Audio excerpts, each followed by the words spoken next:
guys, welcome back. It's Josh with the Financial Advisor Car Guy. This week, we're going to talk about garage doors.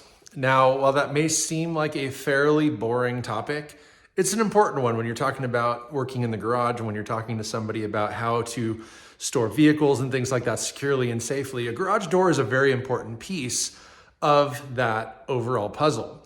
So the reason that we're going to talk about it is because I'm going through the process of finding a new garage door. Let me tell you why. We're going to take a look at different things on the door here, but I'll start by telling you it's broken. Currently, it will go up and it will go down, but it struggles, it gets stuck, and it stops halfway up, halfway down. It's got a terrible bow in it, and it's actually cracking and dented on the outside, right on the other side of this very hinge right here. So why, right? A lot of things can happen to a garage door. I Googled it, found tons of different things. I talked to a local garage door expert, and basically they said it happens with age.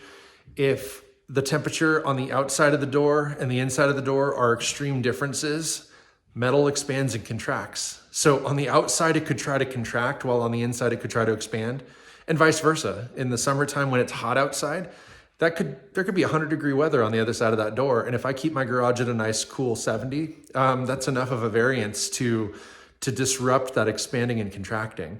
And so obviously, that's not the only factor. There's other things, wear and tear, usage, et cetera, just pressure from the springs. This spring up here, we actually replaced it because when we bought this house, I want to say 3 or 4, maybe 5 years after buying it, that spring actually popped, and we went a few days without a garage door. I had to have the garage repairman come out, install a new spring, and all has been well ever since. But the problem is we upgraded and we got the best spring that they had available. You can see it's I don't even know what it's called. I'm not a garage guy or garage door guy, but it's a double spring. So there's like this side over here, this side over here. And it's because it's a big door. It's a custom size. It's 17 foot, 8 inches wide, 8 feet, 4 inches tall, something like that. And it's not a standard garage door. I couldn't go to Lowe's or Home Depot and buy a new one. The long and short of it is because it's an oversized, they had to sell me a better spring. And anyway, what they told me was that was why the first one went bad, is it wasn't strong enough to live up to the pressure of lifting this garage door. Now that we're having this problem, we called the same garage door company and a different tech. This is years later, literally like 6 or 7 years ago is when we did the spring.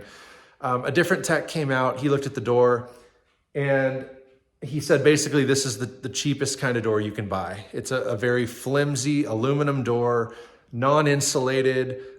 They did upgrade it with the windows, fine. It's just a generic door otherwise. The only real support brace is this down here. And he said, the placement of that is ideal when a door is new, but as the door ages, as the door wears, et cetera, there should probably be a bar here in the middle and maybe even one up towards the top. So, those are the kind of things that we're looking for. We're trying to fix things, again, looking at the rollers and everything. Everything's in okay condition, and I lubricate them. Occasionally the garage door gets loud. So I have a lithium grease that I spray. It's like a WD-40 essentially, but I'll spray it in the track. I'll spray all the springs, the hinges and the rollers, the whole 9 yards. And then it operates nice and quiet and smoothly for a while until that lithium grease wears away. Now, I'm going to put a picture of what the outside of the garage door looks like right here, and you guys can take a look for yourself. But the long and short of it is, temporarily, we're going to go ahead and have the repair company re-brace this thing. Again, like this bar here that runs left to right, we're going to do another couple. That will at least buy time for us to order a new garage door. And a new garage door right now, I don't know that it's because of supply chain issues or whatever, but they told us it could be like a 10 to 12 week outlay. So, that pushes us to like April, I think, if we did our math right. And that's kind of okay, but we also can't really have our cars sit. There's snow on the ground right now as I speak. So, like my wife's EV, I've got to pull it in to charge it. I could run an extension out and we could charge it and we could get by, but I don't want to. To me, I want the comfort. That's why we have a garage. Otherwise, I have a big open bay right here that's not getting used. And, of course, my daughter, first thing, she's like, well, Dad, if we're not going to use the garage door, we move the Eclipse inside so it stays out of the weather? No. Now, we're going to limp through this. We're going to get my wife's car back in here so we can charge it at night. And then we'll just deal with the new garage door when the time comes. But that's where I wanted to go with this episode, is to talk about the cost of garage doors. Now, they're crazy. I don't know if you guys have ever looked at a garage door online, but a simple Google search tells you that a garage door, standard 2-car garage door, is going to range anywhere from about $3,000 to like $15,000. And obviously the more expensive ones are solid glass, beautiful, brand new, state of the art, fully insulated, double paint, whatever, right? The really high end stuff. And then the cheap stuff is gonna be like this single pane aluminum, thin, non-windowed garage door. Basic bare bones, like $3,000 for that.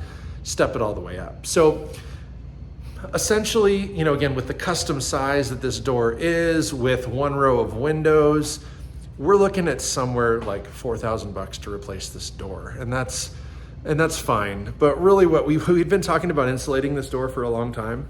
They actually sell an aftermarket insulation kit, and it's basically like foam pads essentially that, I'll go in here a little bit better. There's this channel here and up there, so you kind of fold this piece of insulation and wedge it in there, and it kind of clicks in there, and we do that for each panel, and we do that all the way across, and it's a whole bunch of panels. It's actually quite a bit of insulation, and it's not inexpensive. So I don't know. I mean, that's one opportunity for us, is just to insulate, buy an exact same door and insulate it. If we wanted to spend a little bit more money, we could actually upgrade the garage door in a number of ways. They sell them that are better, that are already insulated, that are thicker. They call them weather tight and all these things where, if you look at the ground, you can see here, like water has seeped in, snow has seeped in. And granted, some of this is like tracks from the car, but these darker stains, especially there in the corner, that's outside stuff that has kind of worked its way in under the door. And I mean, it's a little better on this corner, I guess, but yeah, I mean, you can see this moisture and stuff has seeped in under the door. So with the upgraded door comes better seals, comes better contact with the ground, comes better contact with the corners, top, bottom, everything. It's truly weatherproof. They say watertight and whatnot. There's also kind of gaskets, if you will, between each fold in the garage door. Doors have come a long ways. I didn't know this, but there's actually, now what you can do is you can buy these doors that every one of these panels is a window. And it's not the same as like a solid glass garage door. The panels the windows kind of look like these, but imagine there not being this space here in the middle. Imagine this one big window across there, and get rid of the sunburst design. So we're talking just rectangular glass windows in each of these boxes. And you can do that the whole garage door. And that's actually kind of what we're leaning towards. We're gonna go with an upgraded steel door. I mean, it's still aluminum, but it's powder coated black. It's not gonna be silver like this. It's got the upgraded weather stripping. It's got insulation. It's got all those things. It's got better windows. They're actually frosted, so we'll get lots of light in. But if I'm working in here in the dark or at night and it's dark outside and light in here, someone can't look in and see me. I don't know. I'm just, not that I'm worried about that. I just don't know that I want random people going by the house looking into the garage. Unless I'm out here, I really try to avoid that. But I like the idea of all the extra lighting because I have no windows in this garage other than these right now. And I have thought about, knocking holes in this wall and putting in a couple of windows. That's actually my backyard. So in theory, it would allow a lot of light. That's also south facing, right? So this door faces east. And so in theory, opening this up to be like essentially one huge window accomplishes a lot. It really is what I want to do. But with the glass, again, comes more weight. It becomes a much heavier garage door.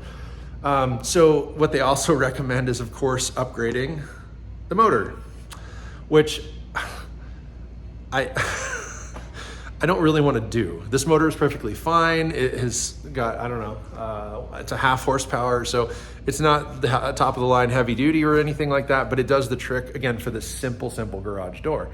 But if we're adding a bunch of weight with the extra thickness of the door, the insulation, and all the glass, what we need to do is probably have a 1 or 2 horsepower machine. And with that, we have options, right? There's this running track like you see above me here, and then the motor there. Or they have wall mounted motors now that essentially mounts at the end of that metal rod. You see that metal rod up here?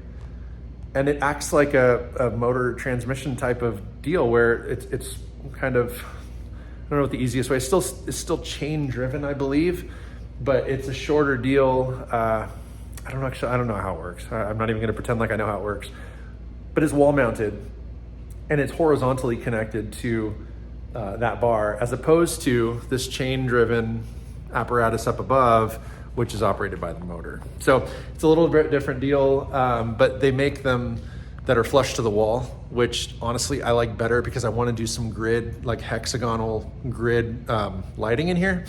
And I haven't done it because of this garage door. It just breaks up the whole flow of my ceiling. So I've got these, these lights and they're fine, but I want to do the hexagonal ones. And I'm sure you guys have all seen them online. I'll post a picture here, but the hexagonal lights are very, very cool. They've come down a ton in price. And so I really want them. I really want them for my garage. That's like the last piece that I've been itching for, but I've been holding off because I didn't know what to do about this motor and didn't really want the motor to be in the middle of one of those hexagons or have to run the lighting different because of that. So if that goes away, my ceiling becomes more or less a blank canvas and those hexagonal lights will fit awesome. So that's the plus side to doing all this. The downside is, again, the cost. It's just so costly to buy a garage door. I don't know exactly what our replacement door is gonna cost, but what I can tell you again is if I just replaced what it is with what we have, we're talking, it's like $3,500. If we're gonna get the windows up there, maybe closer to $4,000. And that includes installation. And again, this is a custom door size, so I can't just go to Home Depot or Lowe's, which was my initial thought is, you know what, I'm handy enough, I could probably put together and hang a garage door. It's not rocket science, I get it, but because of its sizing, I'd have to order it special anyway. So because of that, we're just gonna go through a garage dealer, and it's what they do. They do garage doors professionally, and that's the route we're gonna go. So that's all I got for you guys this week. What are your thoughts? Have you ever installed a garage door? Have you ever had your garage door break and had to replace it? What do you do, right? What have you done? Just tell me in the comments. Let me know. I'd be curious to know your experiences. What do you think of all glass garage doors? Again, we're not going solid glass. We are using these panes with glass inserts because it is a substantial savings. I said this early on, garage doors can get to like $12,000, $13,000, $15,000. We are not looking at spending anywhere near that. But if we're already gonna spend $3,000 to $4,000, what's another $1,000 to get the door that we want with windows, right? And then potentially the additional cost on that is the new motor, which will be wall mounted either up there or up there. So long and short of it is, that's all I got. Let me know what your thoughts are. If you like this stuff, please subscribe, hit that notification bell, but most importantly, remember, may every investment you make be a good one. Till next time.